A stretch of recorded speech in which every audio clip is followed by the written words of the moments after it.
Hey everyone, it's Mason Hutchison, and you're listening to Herb Rally, your daily herbal podcast. We come out with new episodes about 5 days a week, so be sure to tune in often. Our goal for the show is to help you along your herbalist journey, no matter what stage you're at. We have over 699 episodes, so feel free to peruse those episodes, and you're bound to find something of interest. Before we get into the show, I want to tell you about the Creating an Herbal Toolkit for End-of-Life Care, brought to you by Sage Mountain Botanical Sanctuary. So this is a 6-week course that starts October 11th, 2023. You'll join herbalist Emily Ruff and guest instructors for a 6-part series to cultivate a deeper awareness and understanding of holistic tools to support you as a caregiver, a family member, or patient nearing end of life. Death doulas, hospice volunteers, and caregivers can benefit from the value of using herbs for end-of-life care, both for the patient and their family members, as well as to support themselves as they work in these sacred spaces.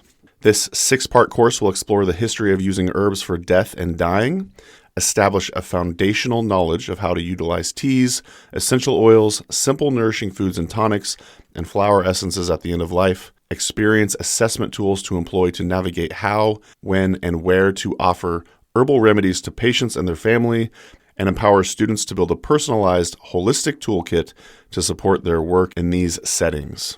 So the fall cohort begins Wednesday, October 11th, and you'll meet weekly online for 6 weeks from 7 to 8:30 Eastern Time. So to learn more, you could go to sagemountain.com/end-of-life. And of course, I will leave a link at the tippy top of the podcast show notes to make it easy for you to find. Also, before we get into the show, I want to tell you about the 3rd Ojai Herbal Symposium, and that is November 11th to the 12th. And this event is both in person and online, so you could attend virtually. There's early bird prices offered till September 21st, but again, the event itself is November 11th to the 12th, 2023 in Ojai Valley, California. The theme for the event this year is Herbs, the People's Medicine. This year's symposium features a diverse faculty of presenters to explore how cultures and individuals are using medicinal herbs for better health and well-being. Herbalists, acupuncturists, naturopaths, medical doctors, chiropractors, health practitioners of all types, and those simply interested in herbs will find the presenters' content educational and enlightening. To learn more and to register, you could go to ojaiherbal.org, and Ojai is spelled O-J-A-I. Just click on the Ojai Herbal Symposium link at ojaiherbal.org, and I will also include a link to the Herbal Symposium in the podcast show notes. Oh, and just FYI, Herb Rally is a proud sponsor of the Ojai Herbal Symposium. So today's episode is with Elaine Sheff, longtime contributor and supporter of Herb Rally, and Elaine is the co-director of the Green Path Herb School based in Missoula, Montana. We delved into lots of topics, including her herbal origins, layered herbal medicine, that was a really fun topic, the Montana Herb Festival, how to make it as an herbalist, and a whole lot more. To learn more about Elaine and Green Path Herb School, you can go to greenpathherbschool.com. And there is still time to register for their Herbal Foundations course, which you can learn more about at greenpathherbschool.com/herbal-foundations. We talk a bit about that in the conversation as well. And just wanted to say a huge thanks to Elaine for joining me on the show, and a huge thank you to Oshala Farm, the Herbalist Hour presenting sponsor. So if you're looking to buy organic herbs and teas and whatnot, they have a beautiful farm in southern Oregon where they grow over 80 medicinal plants and have lots of other herbal products as well. You can learn more about Oshala Farm at oshalafarm.com. And Elise and Jeff Higley, they're the owners of Oshala Farm. They've been longtime friends, and now they're supporting the show. So please show your support for the show by going to oshalafarm.com and purchasing some dried herbs. You will not be disappointed. They have some of the best dried herbs around. So oshalafarm.com. And last but certainly not least, I'd like to say a huge shout out and thank you to our Herb Rally Schoolhouse members. If you'd like to learn more about the Herb Rally Schoolhouse, simply go to herbrally.com/schoolhouse. Anyways, that was a lot of talking. Hope you have a great day, and I will talk to you very, very soon. Welcome to the Herbalist Hour. This is where community gather, merging the power of people and flowers, the sweet and the bitter to the salty, the sour. Umami, it's time for the Herbalist Hour. Welcome back to the Herbalist Hour. Today, I'm really excited to have on Elaine Sheff from the Green Path Herb School based in Missoula, Montana. Welcome to the show, Elaine. Thanks, Mason. I'm really excited to be here. Yeah, this will be a lot of fun. Get to know you a little bit more. We were talking pre-call about some of these exciting talking points that we got going on. But for now, I'd like to get to know Elaine a bit more. So what were you like as a kiddo, and were you kind of always into plants? I was super shy as a child. Like I almost never spoke. And so it was actually a huge stretch for me to like start putting myself out there and, you know, like teaching about herbs and stuff when my history, well, as a child, I loved herbs. I loved plants. And I had this one tree in particular that I had this deep connection with. It was a weeping birch in our front yard. I spent hours, my sister and I, with that tree, you know, in all kinds of fun ways. So, so I've always really loved herbs and plants in general. And then I forgot what I was going. Oh, I was going to tell you that you know, as I knew I wanted to be an herbalist since I was probably in my very early 20s. And so I went to college and got a degree in environmental conservation. By the end of college, I was like, I knew I wanted to be an herbalist. And so my husband and I opened Meadow Sweet Herbs in Missoula, Montana, about, I think it was like 26 years ago, something like that. Yeah. And we owned it for 18 years and we manufactured herbal products. We had already worked for other herb companies, both of us. And and we sold it after 18 years and started Green Path Herb School, which is like my favorite job in the entire universe. I love it. Yeah, you really found your path and your green path, I guess. And so is Meadowsweet still around, or did you sell that? We did sell it. Okay. Yeah, it's had two owners since us, students and former employees, and it's still my favorite store in Missoula. I absolutely love it. Yeah. So, and the school is right above Meadowsweet, so we have. Oh, nice. Yeah, and a lot of our graduates work there, and you know, so it's still a great store. Some synergy there. So you were a very shy kid, as was I. I'm curious, how and when did you start gaining the confidence to start speaking in public and teaching these classes? And what were the challenges for that? Yeah. Well, I started teaching long ago, like when we owned Meadow Sweet Herbs. Yeah. So we have taught actually, I started teaching even before that. Yeah. So when I was in college, I was already teaching classes, and basically I felt so passionate about the information that I was just like, I have to, you know, share this. And then I just kept stretching, you know, it's like the first time I taught at a conference, or the first time I had a big venue where I was like, you know, the lead speaker or whatever, like those were really momentous for me, and things I prepared a lot for, like probably over prepared for, and just took months to like work up basically to doing that kind of work. Now it feels a lot easier for me, sure, you know, because that's what I do for a living, but it was really, really challenging when I started out. But I wanted to, you know, it was like my calling, it felt like. Totally. Yeah. The plants were like forcing you to do this work. And sometimes when you are nervous for something, it really does help to be like, say, overly prepared. That way you do have the confidence to share all of that. Yeah. And then it was okay. Like, you know, I recall in one thing, someone asked me a question, I didn't know the answer, and I felt like really, you know, flustered by it. And then later I was like, you know, none of us know the answer to everything. Like, it's okay to say, I don't know, you know?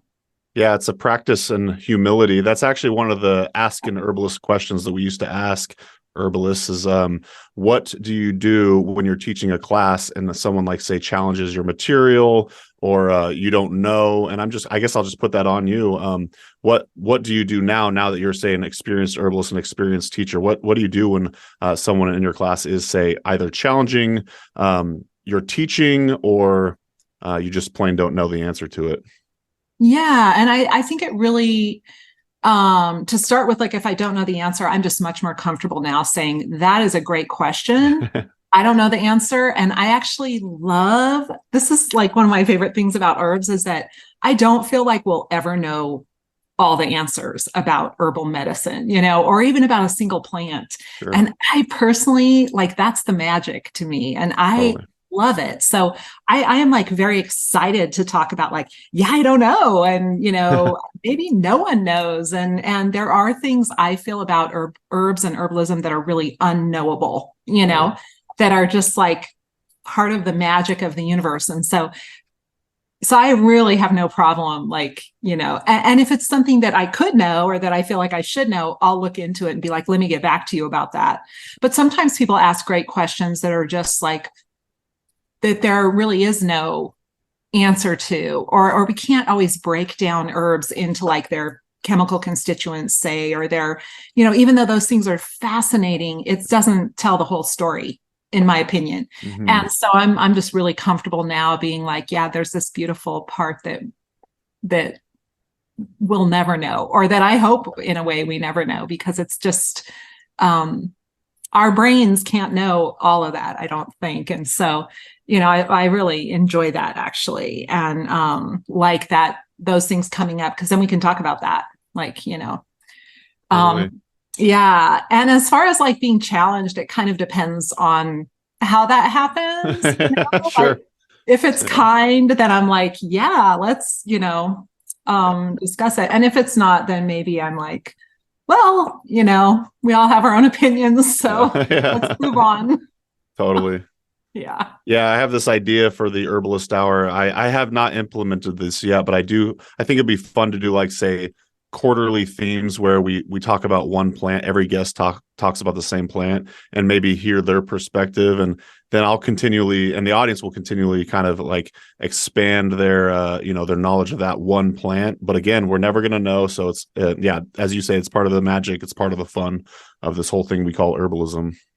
Totally. Totally. And I love that, like, in our school, in our big program, we have 16 different teachers or instructors. And I love, like, that each of them have their own knowledge and experience and own understanding, right, of the plants or of different modalities, healing modalities and things like that. And I love that. I love it when someone comes up with something I don't know, or something I actually, like, my husband and I will talk about it, because he's the other co-director of the program. Be like, oh, I think about it like that. Yeah, totally. I think about it so differently, like this or whatever. And I love that kind of, it's just so interesting to hear other people's experiences. And even, like you said, with a single plant can be so different. Totally. And that's why I like your monographs and the monographs on, say, Herb Rally, because I really like to incorporate not just like where does this plant grow, the botanical, aspects of it, but also, individual stories and, say, clinical use or just everyday life. So those are the really interesting monographs to me, the ones with story included. Before we keep kind of, delving into your herbal journey, I have to say or ask, I saw you have a tattoo on your forearm, and I was curious, is it botanical? It is. It's a passion flower. Oh, awesome. I saw on your Instagram that you've been growing passion flower in your, I want to say, in your house, and you bring it in during the winter. In the school, and then it bloomed. Yeah. Was that last year?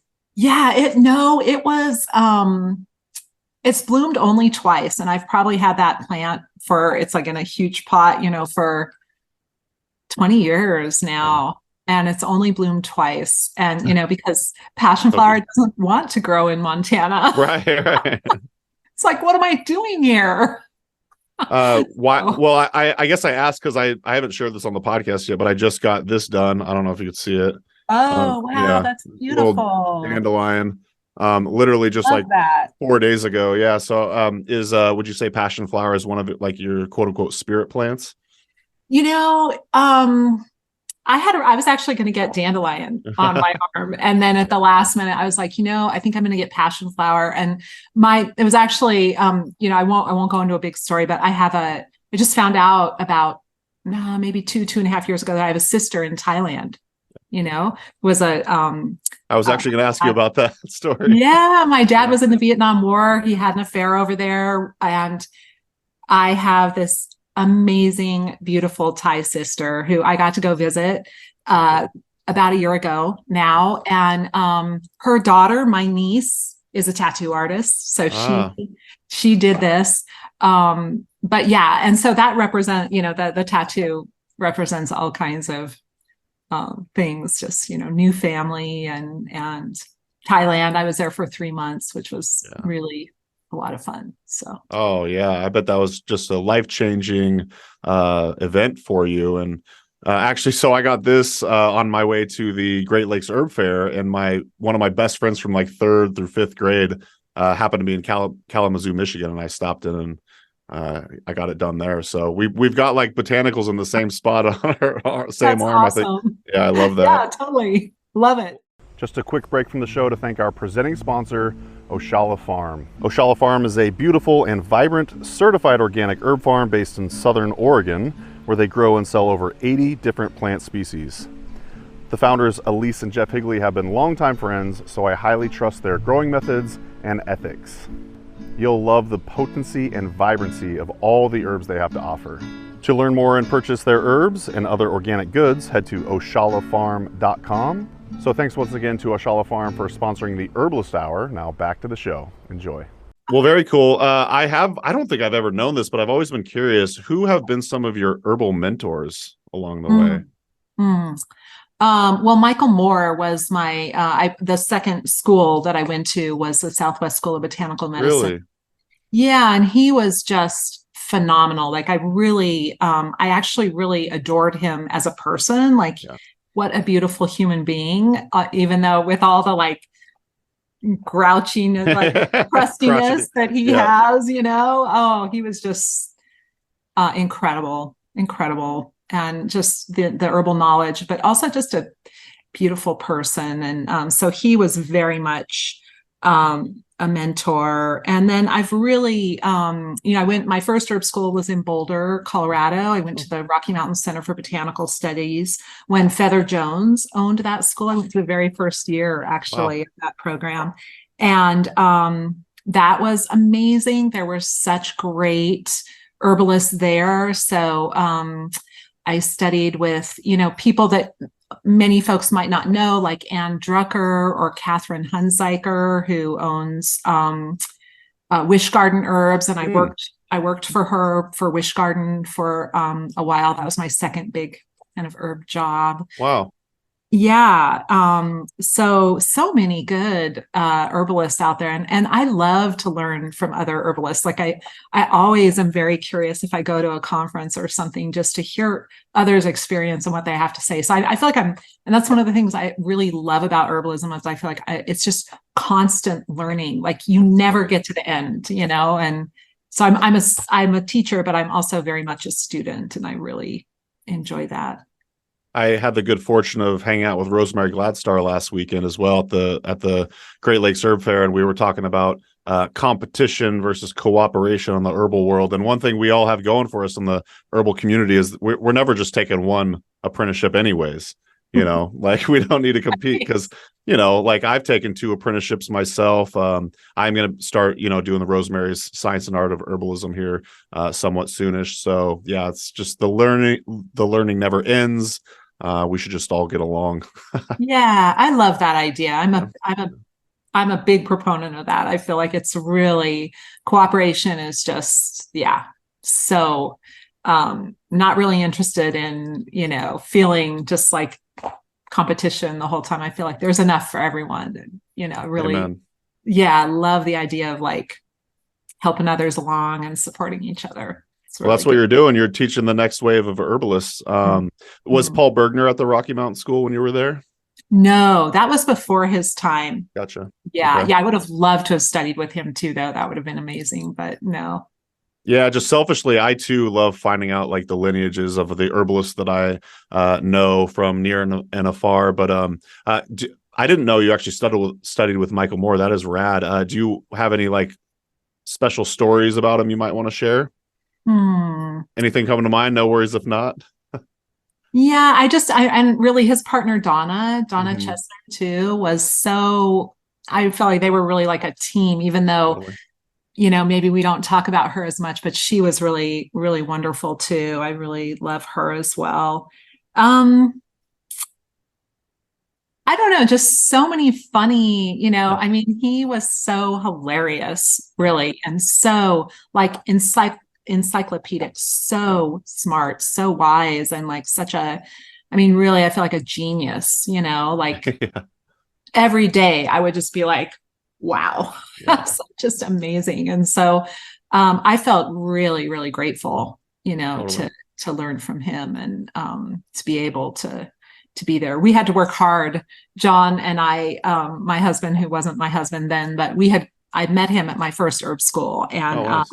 we applied, and Michael was like, no. And then I wrote him a letter, and I was like, you don't understand. Like, I need to be there. I need to learn from you. And he was like, all right. And, then he came up to Montana. We got to show him Meadow Sweet, and, he and Donna, and that was really nice to kind of, I think, it's important, like as a teacher, to feel like you're giving something that someone's really going to use, and so to like carry that on. And his lineage, I feel like we carry on a lot. Like, some of the things I teach in the school are directly things I learned from him. Like his constitutional model, I really love, and I teach it every year in our big program, and I use it with clients all the time. So it's really nice to be able to pass those things on, and then see other students follow and go do other things. It's like a ripple in a pond. You're the little rock or whatever, and Totally. where they're going, and yeah, it's cool. So your husband studied there too, then? Yeah. Oh, awesome. Yeah. So when you say constitutional, what did you say, physiology? Constitutional or Western constitutional herbalism, Herbalism. but that's very much about physiology. You're right. Yeah, that was Michael's whole gig. Did he use the adrenergic to anabolic? Is that kind of what you're referring to, or? Yeah. And excesses, organ system excesses and deficiencies, right? And then those kind of overlying stress patterns based on hormonal response, like adrenaline, or exactly. Awesome. Yeah, because I studied, my first apprenticeship was the Columbine School of Botanical Studies with Howie Brownstein and Stephen Yeager, and we talked a lot about adrenergic versus anabolism and whatnot. I kind of thought maybe there was some parallel to the Southwest school, but we were talking about the Herbal Foundations course that you have coming up, and so are you talking about the this constitutional? I keep wanting to say constitutional physiology. Do you talk about that in the Herbal Foundations course? Not so much in Herbal Foundations. We touch on it a little bit, but because it's so in depth, I literally teach hours just on that topic. Yeah. So that we really cover in the Herbalist Certificate program, which is our bigger program for people who are really looking to be herbalists, and not everyone will use that, because not everyone's interested in being a clinician or, working one-on-one with folks. But I include it in there because I feel like it's so, I just, it's important to me to carry on Michael's legacy. Yeah. And I feel like it's, for me personally, it's a model that I can relate to because it's based on anatomy and physiology. And it's something that I have studied and understand more than like, Ayurvedic or Chinese models, which I have deep respect for, but I feel like I don't really grok them. Sure. Like, and that's, I'm really interested in Western herbalism, like being with the plants that grow where we are, and I love that connection. Amen. Well, I would like you to kind of expound more upon what is the Herbal Foundations course, but before you do that, I was reading the website, the greenpathherbschool.com, I want to say. Yeah. And I just got to like highlight this part that I read.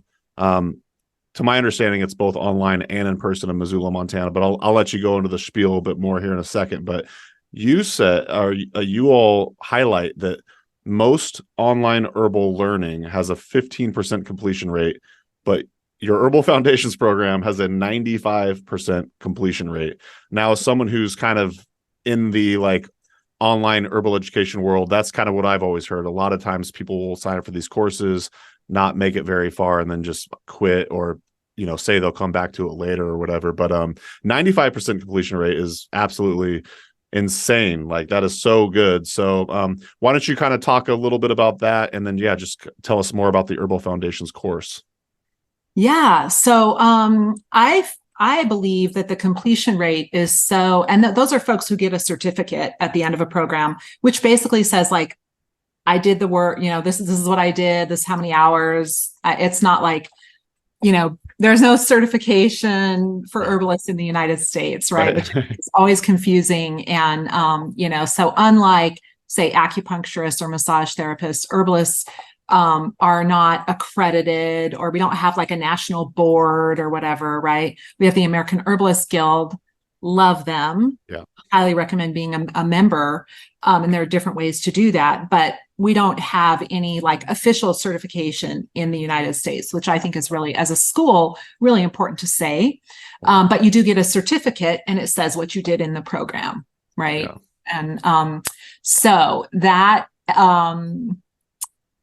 95% of our students get that certificate, which means they have done the work, right? They've showed up for the classes, they've done the homework, they've done all the work, or 95%. I think we say they can do 10% is all they can't do. So that's not much. I think it's like 2 classes you can miss out of the entire program.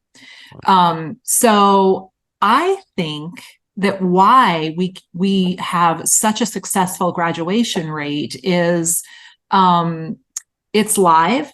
So people are, and they don't have to show up live because they can watch the video recording, but we really encourage people to come live. We work really hard to make it like a community experience. So we have like a social media group where we all connect, and we do a lot of question answer and a lot of like live talking, on Zoom and that kind of thing. And we have people that make friends, like we had a student, not last year, but the year before, who she just got married this summer, actually. And she had friends from the program that literally came, like one woman came from California to Missoula and, came to her wedding. So I feel like part of it is like a community connection that happens online, which is not super easy to do, but I feel like it's doable. And we work really hard at helping everyone feel connected. And then we're tracking, like, who's there, who isn't, who's attending, who hasn't watched the videos or whatever. So we can contact them and say, hey, what's up? We didn't see you in class last time, or whatever it is. I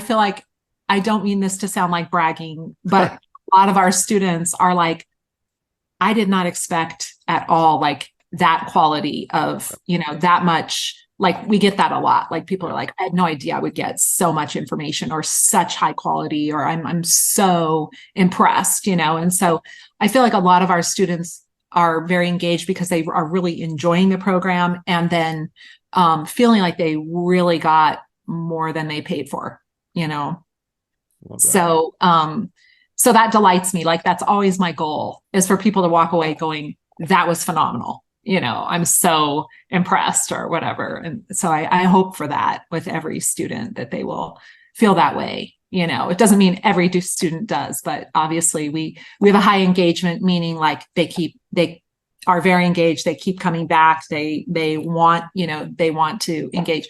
I feel like that's really hard to do with a self-paced program. Absolutely. It's just hard because people get busy, and there's no time like slotted for like, okay, I'm going to do it. Or people can do that, right? If they're really organized and committed and whatever. But if you're supposed to show up to a class, it's just easier, I think, to make it happen, Although, like I said, people don't have to be there live. They can watch the video, and that counts too. Yeah, I might have missed this part, but is there an in-person component for the people that do live in Missoula? Like, is it the same? Yeah, there is for the herbalist certificate for our big program. Gotcha.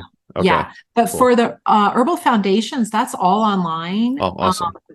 And so, which, some people who are local here definitely want it to be more in-house. And so we're and it used to be all in before COVID, it was always all in-house, So so we're still kind of sorting that a little bit, but it works pretty well. Right.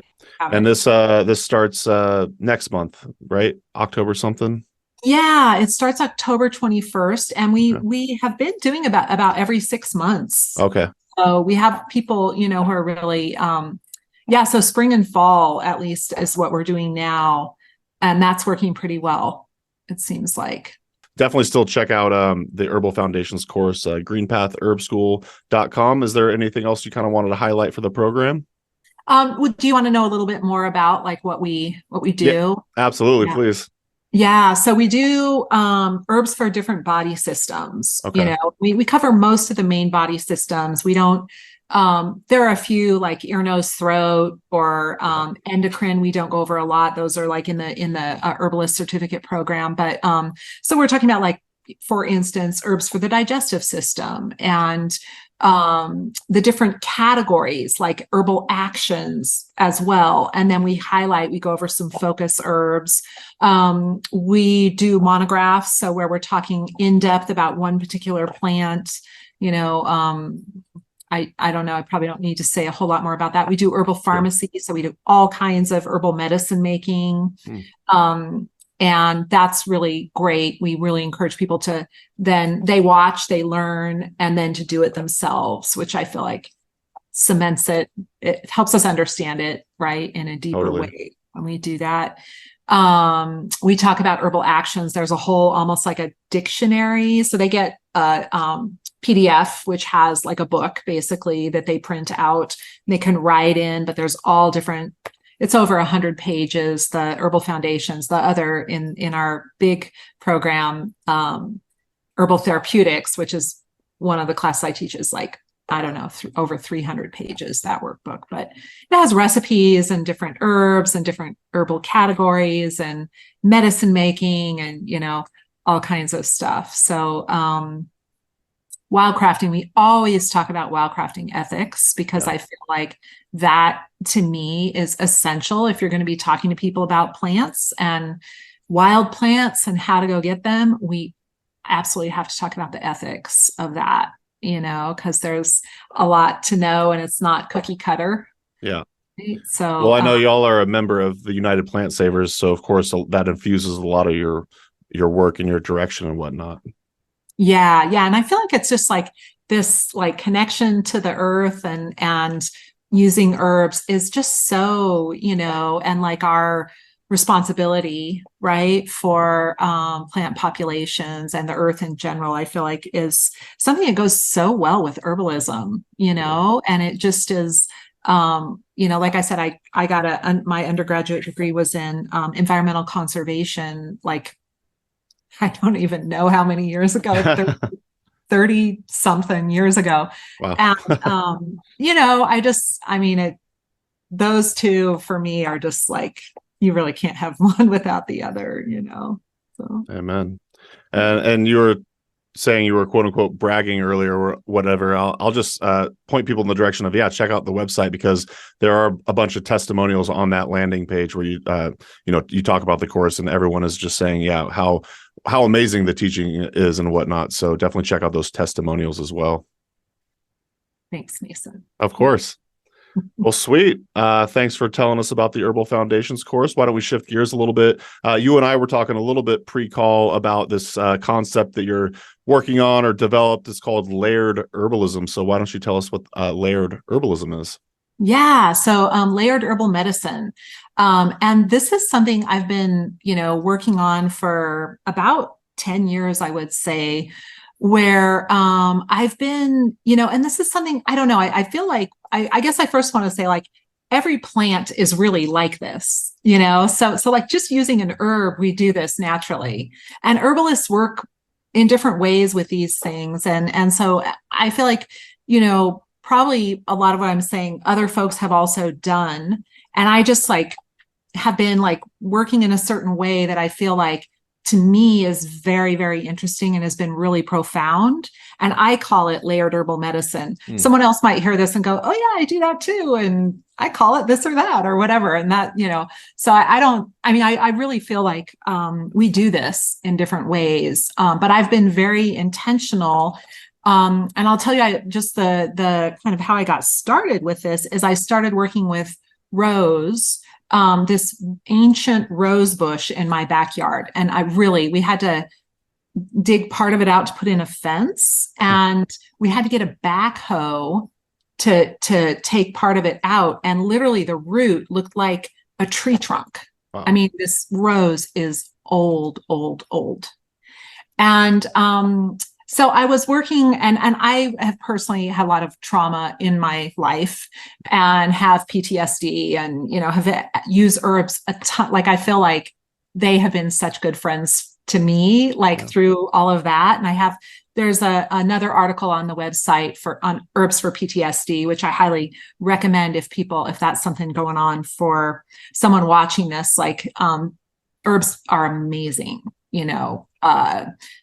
assets for folks with trauma. But so I was using rose for this. And what I started doing is I was just really drawn to use rose in different ways for the same thing, if that makes sense. And so I was thinking about how we make different medicines and how they really highlight different constituents or different, parts of the plant or whatever it is. So I layer plants or a specific plant in different ways. Sometimes elder, I'll use the flower and the berries together in a syrup. That to me is like layering, right? It's like using different parts of a same plant in a formula, so we do that a lot, right? Love that. But with rose, what I did is I tinctured the rose petals in brandy. And then I started adding a little bit of essential oil and a little bit of rose hydrosol and rose flower essences, which I'm a huge fan of flower essences. I don't know if folks watching this are familiar with flower essences, but they're kind of like homeopathic remedies. They work energetically, right? And I feel like they're profound and just really, really powerful, but very gentle. They just work more emotionally and spiritually, right? Or homeopathic remedies, right? So we have all these different ways that we're using plants. And my feeling was I wanted to just combine them together in a single formula. And so that's what I mean by a layered medicine is one plant. And what I've been doing is using usually just one part of one plant, but using different ways that we've extracted it and it's just been amazing, So like I said, I started this about 10 years ago and rose was my first. And I started using it for people who had deep grief or heartbreak or trauma or something that happened that I felt deeply affected their kind of heart. And so even before this time, what I was seeing with clients is I was noticing someone would have a broken heart, they had some kind of experience where they just were brokenhearted.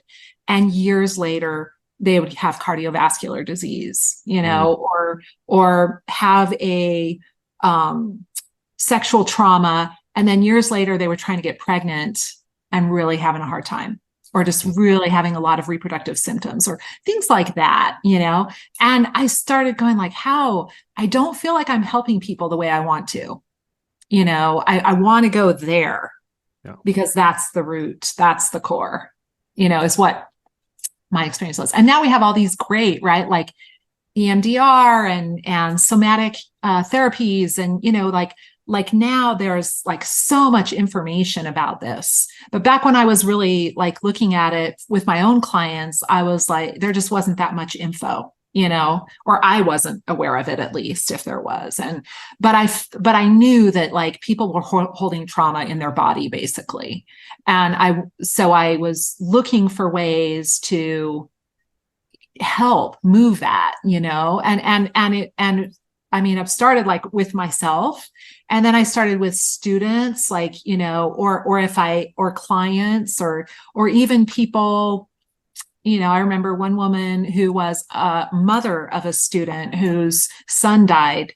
And I was like, here's some, layered rose elixir is what I call it. And, can I, you're just, so I was just giving this away to lots of people. And I'm also a beekeeper. And so I have honey, which I think is like, talk about magic. Oh my God, honey is magic. Like it's so cool. And so, this nectar from flowers that the bees are making into honey that then I feel very like it is holy stuff, And so I extract, I'll put rose petals in honey and I don't even eat honey as a food anymore. I only use it as a medicine because I feel like it's so precious. One bee makes something like 1/8 of a teaspoon of honey its entire life. Oh, wow. Yeah, it's wow, they're incredible. So I would infuse honey, with the herbs too, and add that, which I feel like is just magic all by itself, right? And create these formulas that I feel like have just really been helping people. So with the rose, I would use a drop. And some people would come back and say even a drop felt like too much. They would put it in water or take a drop every other day. And some people were taking a lot more than that, and so just it really varied for folks. But so since that original, making that rose layered elixir, I've made a lot. And as I was kind of looking back, because I thought I would really like to start teaching about this and, telling my students more about it. And I realized that most of what I was doing were herbs for the heart. Yeah. And herbs for the nervous system and herbs for the reproductive system, which I feel like we can hold trauma anywhere in our bodies, right? But those are 3 areas that I feel like we often hold trauma, people do. And so, once I kind of looked at it, I was like, oh, wow, that's way cool that I without realizing that's what I was really doing and almost always flowers. And anyway, so now I make a bunch of different kinds and, sometimes I'll use homeopathic remedies or I use flower essences almost every time. And, and just, tincture, usually it's in a tincture base and, but there's so many different ways to do it. Right. And I think it's a great thing to, explore. And then every time I take it personally, I say to in my own head, love, and just the intention is I want to open my heart and, focus on what's important, which to me is love. It's all about love. Amen. You're blowing my mind here. I'm just thinking back to some of the herbal medicine I've made. And I'm realizing it is layered, as you say. And I think it's really cool that it sounds like you unintentionally intuited this, and it has been helpful for, say, PTSD.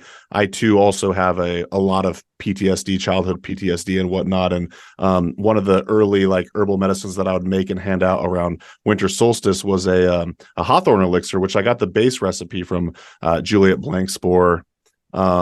And then I kind of altered it to, fit what I wanted to do with it. And actually, I'll link to that blog post I wrote for Mountain Rose Herbs all those years ago. But basically, it's hawthorn, leaf, flower, and berry.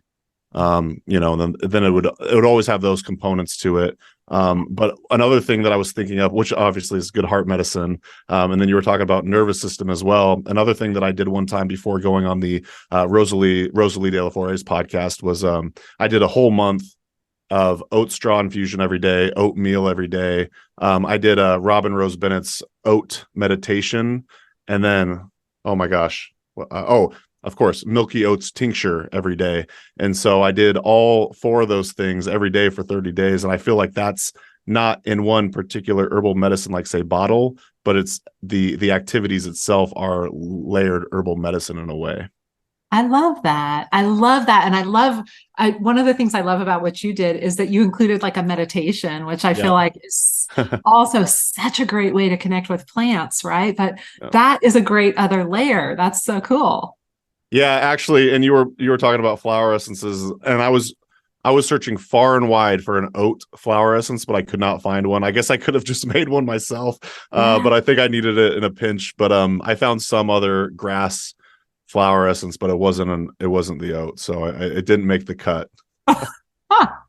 That's great. And yeah, that's one thing that I really love doing is making my own flower essences. I'll use other people's too. Like for my rose elixir, I made my own flower essence from that rose bush, but then I also was using, other roses from like rose essences from other places, which I felt like had different but similar, right? And that's why I love that, different but similar, to bring together, because I feel like it hits us in different ways in our physical, spiritual, emotional, mental, like all of those places. And then probably in ways we can't even really, we don't have words for. We Yeah. don't really, know but I feel like I trust the medicine that it does what it needs to do for the individual, but it's like layered. Yeah, no, I love it's beautifully put, layered herbal medicine. I highly encourage you to flesh this out and turn it into some sort of course. Do you think you might actually do that? I do. I teach about it in our herbalist certificate program. Oh, okay. And it's something I also do individual classes. So like I just recently taught at the Spokane Herbal Fair. Oh, nice. I taught about that. And then we had a conference here, our first year of our Montana Herbal Festival for the first year here, which I'm a board member of that nonprofit as well. And so I taught it there too. And it's great. I feel like it's like a topic right now that we just need to know about. Like people were so interested and receptive. Like every time I teach it, so many people come up and are like, do you have any of that layered rose elixir? Yeah. I don't, it's totally like limited supply, but I finally have, like I said, I mostly just give it away, but Totally. yeah, I have started selling a little bit here and there, but it's just such a small batch kind of thing. But people can, make their own. And I love the idea of just being drawn. And I always actually, something I didn't say, and I don't know if this is in the blog post either, but I always put thorns in there. And I was wondering if you did that with your hawthorn as like an energetic protection, right? Yes, I actually did do that one time. Yep, totally. Actually, I was going to ask you about that. You had like that big chunk of rose root. Did you put any of the root in there? I didn't. And that was so long ago that that we pulled that out, and I didn't even keep it. It was at a time, part of my trauma is related to my beautiful son who has epilepsy and has almost died like literally. He died once, and we resuscitated him. And so anyway, I have that's a lot of my trauma is around that. But so we built a fence when he was tiny because he would run. He would, leave the yard and run. And so anyway, at that time I was like out of my head. He was like, needing brain surgery, and it was terribly intense. So oh yeah, I would imagine so. Yeah. Well, if folks do want to like say delve deeper, at least from the free, I just got to say you have so much stuff on your website. You got free stuff, you got courses, a great blog. I'll point folks in the direction of reading more about layered herbal medicine on the Green Path Herb School blog. I was going to talk to you about rose, but we kind of already did that. There's also a great new rose monograph, super in depth as well. So be sure I'll leave links to all the stuff in the YouTube description and the podcast show notes and whatnot. So just encourage you to check out all of the materials over there. But you were mentioning the Montana herb gathering, and I was going to ask you about that. So it's kind of a nice segue. Can you just tell us about that event? Is it going to be annual? And just any general takeaways from the event? Yeah. So this year, we had an herb gathering in Montana for many years, and it stopped, and it just never got going again. And I was really like helping, like trying to encourage, all of that to start up again. And finally, here in Missoula, me and the owner of Meadow Sweet, the current owner, and one of our graduates of the school, we were having tea together, and one of the women was just like, we got to have an herb conference in Montana. Absolutely. And we were all like, all right, let's do it. So we developed a nonprofit, and it took us about a year and a half to like work up to the conference, which was just last month. And it was a 2-day event. And it was so successful. I was thrilled. I was so pleased at how many people showed up, and it was just very well attended and people loved it. And so next year we intend to have it yearly now. Yeah.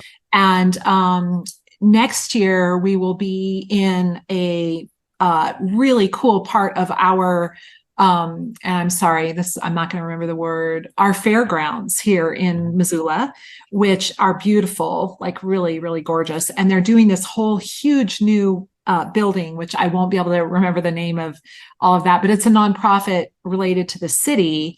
And there's like a commercial kitchen, and there's all these like class spaces. And we're hoping, fingers crossed, that we can camp at the fairgrounds, and it's going to be a lot of fun. So there's medicinal garden, or there will be, they're working on medicinal gardens there, and native gardens, and food, and an orchard, and like, it's going to be way cool. So I'm super excited to like even just have it in this location, but also to do something yearly, that people can come back and learn about herbs in Montana, like we had for so many wonderful years there of that. And it's nice to get it started again. It's a lot of work. Oh my goodness. I think this, but I was the event person for Mountain Rose Herbs for 11 years. So yeah, I totally can relate. Yeah, absolutely. In fact, in my early days doing that job, I remember we'd send sponsor checks to the, Montana herb gathering, probably like 10 or so years ago. And I do remember it just stopped one time. Is Michael Pilarski involved in that at all? I want to say he used to be. Yeah. Oh, he totally used to be. And he didn't come this year, but yeah, he and I talk about it, and, such a good support of so many different conferences. He's like amazing, getting those things started. And yeah. So, yeah, he wasn't able to come this year, but we love having him, and we kind of feel like he's our, he was the inspiration, or he was right there to start the very first. And other people actually like ran it and organized it, but he was like, you guys got to have a conference, Yeah. Yeah, I want to say, I don't remember, but Michael Pilarski was, I want to say, episode 10 or something of the Herbalist Hour. And we were making plans to stop and see him on our road trip back. And then he was the first person I had to cancel on. And then you were down the road in Montana, and I had to cancel on you, and I was super bummed. So in one trip, I missed out on hanging out with Michael Skeeter Pilarski and Elaine Sheff. So that was a bummer. But we'll link up at some point, I'm sure. We hope you come back. Yeah, I'm sure we will. And so for now, the Montana Herbal Gathering, if I'm understanding correctly, is a 1-day event. Is that true? It was a 2-day. Oh, yeah, awesome. And it's called the Montana Herbal Festival. Thank you for correcting me. We changed it a little bit. Yeah. Okay, good. Because we didn't want confusion between the two, because it actually is a different nonprofit. It's a new thing. Okay, awesome. Well, is there a website I could link to, or? Unfortunately, we only have a Canva page right now. So that's one of the things we're working on is a website. Yeah. Nonprofits are so much work. Well, you'll keep working on it, and I would love to attend in the future. It'd be a good excuse to hang out with you and everything. So we would love to have you. That would be great. That'd be awesome. Well, I'll send you an official invitation when please do. We know the dates and stuff. Yeah. Love it.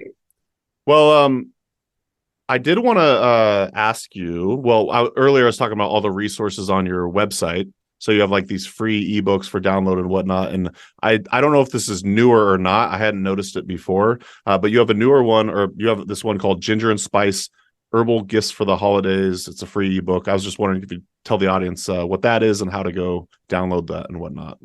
Yeah, so it's actually, I don't remember when I wrote that, but it's been around for a while. Okay. And it's just a free download that you can do. And basically, I wrote it because I love making gifts for people. I love making herbal gifts. I also love getting homemade gifts from people. And I feel like our kind of culture, our society is so consumer driven, but I feel Totally. like the gifts that mean the most to me are things that are probably don't cost a lot and are just like something someone created or thought up or thought of me and thought like, oh, I bet Elaine would really like this, or this is something I'm passionate about. I'm going to make all these salves and that's what I'm giving, or whatever it is. And so that was kind of my inspiration behind writing that book. And it's really it does focus on like the Hanukkah, Christmas kind of holiday season. Sure. But it could really be used any time of the year. And there's some different foods that you can make. And then there's different herbal recipes, like there's rose beads that you can make in there, which are really fun and beautiful. And then there's just all kinds of like festive little things that you can do and give as gifts. And you're right, it would be a good time to download it early because then you have the chance to make it ahead of time. So and that's just free. You can get on the website, and I think it's under, I'm trying to remember now if it says free or maybe books. If you go to books and then go down, there are more, and there's more than just that one too. Like there's other downloads you can do for free down there as well. Yeah, that's exactly why I wanted to highlight it, because as I was saying, this episode will be live, mid-September, but folks got to have the time to make it. But as you said, there's lots of other resources on the website. But yeah, you're right. So I'm on the website right now, and it says free, and then free herb books and videos. So you got some videos and all these other the minstrel map, explorations of minstrel health, which you have generously provided the audio for to the Herbal podcast many years ago. Actually, I want to say it was recorded at, maybe it was the Midwestern Women's Herbal Gathering. Yeah. So we published that a while back, and people get a ton of value from that as well. Awesome. Well, there's we still got maybe 5 or 10 minutes or so. So it'd be nice to kind of wrap up with some fun questions. What's a random hobby that you have outside of the realm of herbalism? Like mine are like gardening and beekeeping. Beekeeping. Hiking. I love to hike with my dogs. So I go like several days a week. And in Missoula, we're surrounded by mountains and the hiking trails are like super close, which I love. So I go out like several days a week and, hike one of the trails around here. My dogs I have 2 dogs and they both really love it. And so do I. Yeah. It's really, I love, this is a place where it's hard to make a living in Missoula, but it's also like the mountain tax, you really, I really enjoy just being able to access nature so easily. Well, I do know as we were driving through Montana on our way home, it's got to be one of the most gorgeous states in the United States. I'm sure you would agree. I do love it. Yeah. The Eastern is totally flat and like farmland for the most part. Very, very flat. And then the Western, which is where we are, is just the Rocky Mountains. So gorgeous. Yeah. Well, this isn't actually so much of a fun question. I had this written down and I thought you'd be a really great person to ask. So we're kind of going back to the normal questions here, but if you have a few minutes to answer it, I just think you'd be a good person to ask. Do you have advice for the budding herbalist looking to make herbalism a career?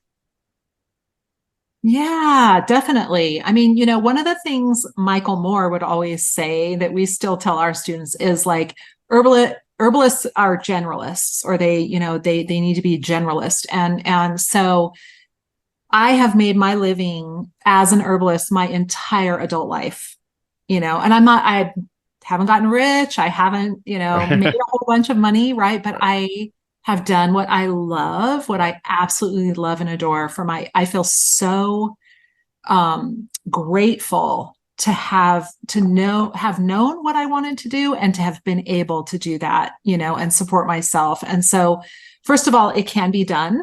Yeah. I think that's the first thing to know, that a lot of times people are like, I don't know, like I would love to do it, but how could I, right? Or whatever. Yeah. And I really like Michael Moore's advice, which is basically like, do a lot of things together. So when we started out, we created a store, we manufactured, so we sold wholesale and retail. We taught classes, I saw clients, we had a retail location where we had a bunch of other, vitamins and supplements and herbs and bulk herbs and essential oils and homeopathics and flower essences, all that stuff in one location, right? So to be a generalist, to do lots of different things that can make you money, I think is helpful. But having said that, people also focus in really specifically. I have graduates who grow medicinal plants and sell them at the farmer's market, and that's their jam. Yeah. So I think that there's and that's something else that I love, is that you can really get creative. You can do your own business, but like when we started out, people were like, I mean, we opened our store in 1996, I think. And people would come in and be like, do these things work? Like, what are you guys doing? And now, like, if I tell people I own an herb school, they're like, so it's cannabis, huh? Yeah. It's always cannabis, Right. And so, like, I feel like I'm still educating people out. What is an herbalist? What do herbalists do? Right. But there are so many great ways to be an herbalist, and that people can make a living at that, and to not give up, like to get creative and figure out, I've written books, and not just free books, but books people can purchase, right? And I see clients, and I love, and I feel like all of those things actually for me are about teaching. Yeah. They're about like providing information. And, ultimately for me, I am so excited about connecting people back to the earth, which I feel like is just healing all by itself, even if you never take an herb, right? Right. But Totally. being self-empowered as well, and so those are my two kind of like goals, my precious goals that I really, really mean a lot to me. And that is to empower people to take care of themselves and to take care of the planet and to reconnect with the planet, and so there's, so education can look all kinds of ways, so I don't know. I hope that helps, but I very, feel like so very many helpful. ways. Yeah. And I'm glad I asked. I think you put that so beautifully. And I like that you emphasize that you might not get rich, but I mean, if you're doing what you love and you are making a living, I mean, that's way better than any amount of money, like, Oh yeah, who wants to be rich and miserable, exactly. And probably not very healthy, right? Right, exactly. Then it starts Totally taking a agree. toll on, your relationships, which is another part of health. And so kudos to you for following your heart and making a living in all these different ways as an herbalist. And just a quick plug, you mentioned you also have books for sale. The one that comes to mind, I'm sure you've got more, but you've got one on skin health. It's called Naked. So I'll be sure to leave a link to all of the different books that you could purchase from Elaine as well in the show notes. So, well, why don't we wrap it up with, I've been asking some guests this to end the show. What do you love about being an herbalist? Oh, I suppose it's, kind of gets back to like, well, personally, herbs for me, I feel like they saved me. I mean, I do not know where I would be without herbal medicine. Using herbs myself, right, for my own health concerns, and especially through like these tremendously stressful times I've had. I feel like if I hadn't have used herbs for those, I would probably be very sick now by this time. But then I also I love connecting people back to the earth. I feel like one of the, if I think about like, why are we so broken, honestly, is the word that comes to mind, like that we're just searching for something to fill this emptiness. And I feel like what we've lost is our connection to the planet, to ourselves, to each other. And herbalism embodies that to me. Like, I feel like, it is a way, it's not the only way by far, but it's the way that I love, or one of the ways that I love to really connect back to what's important, I mean, I know that's really vague, but I feel like it does that. So good. Yeah. Yeah. And if I can help other people, if that's their jam, if they love plants, if they, that's how you can do it with so many things. It doesn't have to be herbs, but like to help people make that connection, to help them bridge that gap, to help them find that way to pursue wholeness and connection in their own lives. And I think that does look different for everyone, but plants are one way to do that. And I think they are so generous and so brilliant and so like multifaceted in the way that they do that just to be around them, just like, go out and sit next to a plant is like healing and special, and all our ancestors. I mean, I like to say that you have ancestors that were herbalists, 100% for sure, right? And so we are following our ancestral path when we go back to herbal medicine. That's what everybody was doing not that long ago, So I think it's healing to go back to that, go back to our roots, if you will. Such a beautiful answer and a beautiful way to end the show. So thank you so much, Elaine. It's been great to get to chat with you for the past hour. I definitely want to do this again. So anytime you want to come on the show, let's chop it up and talk about plants and whatnot. So again, that's greenpathherbschool.com. I'll leave links to all the books and stuff mentioned in the show notes. So thank you, Elaine, for joining us. And thanks to y'all for listening to the Herbalist Hour. We'll see you in the next episode. Thanks so much, Mason. Appreciate it. And that's going to do it for today's episode. Thanks so much for listening to the Herb Rally podcast. If you'd like to hear more from us here at Herb Rally, we now have a text message community, believe it or not. Basically, it's just updates from us. We send about 1 to 7 texts per week, notifying you about new events, videos, courses, podcasts. You get the idea. It's pretty much like our email newsletter, just in text form. So if you'd like to receive text messages from Herb Rally, just text JOIN, that's JOIN, to the number 541-256-2895. Again, that's JOIN to number 541-256-2895. And to stop receiving texts, that's easy too. Just text STOP to the same number. It'll opt you out immediately. Okay, thanks again for listening. Have a great rest of your day.